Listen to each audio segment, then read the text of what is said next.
আসসালামু আলাইকুম।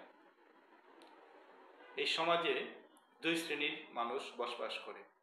একটি শ্রেণী শিক্ষিত, আরেকটি শ্রেণী অশিক্ষিত অথবা মূর্খ।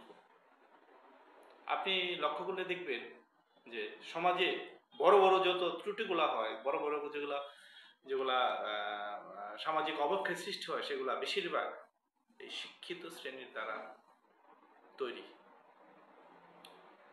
আপনারা পত্রিকায় বা সামাজিক যোগাযোগ মাধ্যমে জানতে পেরেছিলেন যে আমাদের বরিশাল বিভাগীয় বন কর্মকর্তা মোহাম্মদ কবির হোসেন পাটোয়ারি বিভিন্ন সময়ে বিভিন্নভাবে বিভিন্ন মহিলাদেরকে প্রলোভন দেখিয়ে এই পর্যন্ত 17টা বিয়ে করেছেন, যেটা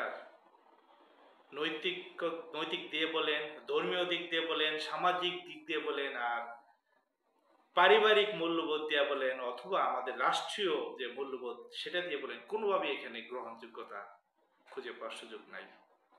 এটা এতটাই অনৈতিক যে একটি সমাজে বিশৃঙ্খলা বা প্রচলিত রীতিনীতিকে ধ্বংস করার জন্য যা যা করা দরকার, তার এই 17টা বিয়ের মাধ্যমে যে পারিবারিক সম্পর্ক, বৈবাহিক সম্পর্ক, সেটাকেই নষ্ট করে দেওয়া হয়েছে।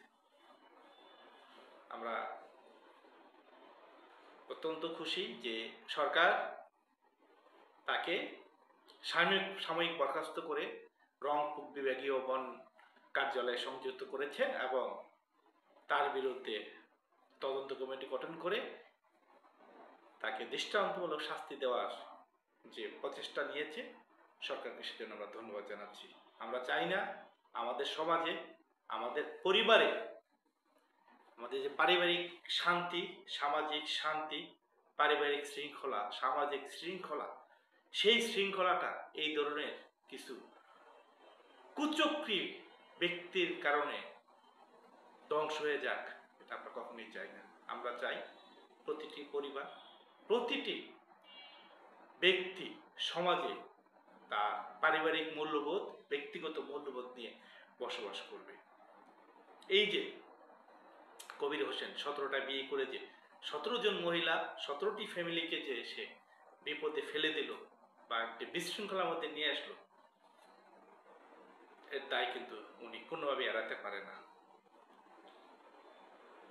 আমরা প্রত্যাশা করব তাকে দৃষ্টান্তমূলক শাস্তি প্রদানের মাধ্যমে সমাজে শৃঙ্খলা ফিরে আনবে। ধন্যবাদ সবাইকে।